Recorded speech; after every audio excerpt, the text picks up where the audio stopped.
আসসালামু আলাইকুম ভিউয়ার্স, আমি মেহেদি হাসান জীবন। আজকে যে ফ্রিজটা নিয়ে দেখাবো সেটা হলো 2M5GD ডাবল এক্স মডেল, নতুন একটা আর্টিকেলের ফ্রিজ, একদম নতুন আছে। এই যে স্টিকারটা দেখতেছেন, হ্যাঁ লেখা আছে কিন্তু ভাই যে জিডি ডাবল এক্স। হ্যাঁ, জিডি ডাবল এক্স বলতে এই সাইডে বি টেবো, দেখেন এই সাইডে বি টেবো। আর এটা মডেল হলো 2M5GD double x, 316 litre gross আর 295 লিটার নিট। এটা হলো ভিতরের স্পেস, উপরে ডিপ নিচে নর্মাল। ডিপে পাবেন ভাই টেম্পার গ্লাস। হ্যাঁ, আর এই যে দেখেন এই জায়গায় SPS 5 স্টার PS দেওয়া আছে, মানে ফ্রুট গ্রেড প্লাস্টিক করা আছে।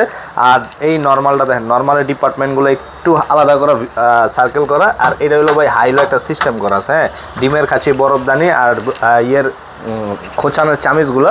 আর এগুলা হলো আপনার বর্তমানে ভাই আমি রিলস করি, একদম আপডেট যদি কালেকশন আসে ওই কালেকশনগুলো দেওয়া। আর এটা হলো 16.5 সিফটি যদি কনভার্ট করি তাহলে এটা আসে 16.5। আর এটা ডিসকাউন্টের প্রাইস আসবে 37,300 টাকা। তারপরও ভাই আসবেন, আসলে আরও কিছুটা ঐতিহ্য আমার এই শোরুমে আছে, সেটা হলো সম্মাননা।